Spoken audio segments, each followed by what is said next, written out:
United India insurance Khammam divisional కార్యాలయ జప్తు.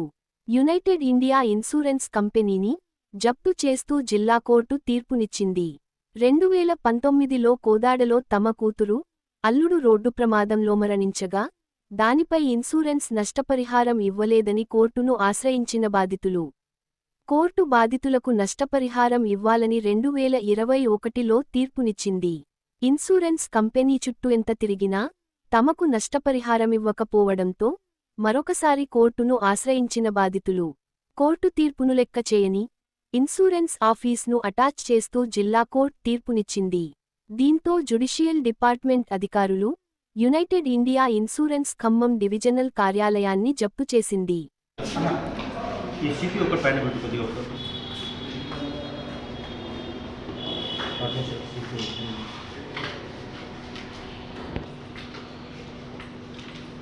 పిల్లాడు కొత్తోడు తెలియదు, అందుకే 1 వీకెండ్ సార్ వచ్చి అబ్బాయికి ఏం తెలియదు.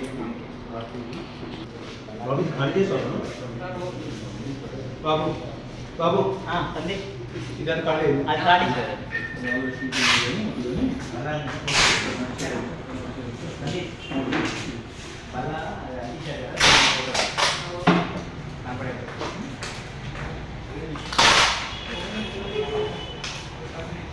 వాడే తీసుకెళ్ళి కూడా మీరు డబ్బులు మిగిల్చడం కోసం సార్ 10 సార్లు చెప్పారు బ్యాంకర్స్ మోసం పిలుచుకోవచ్చు సార్ అని.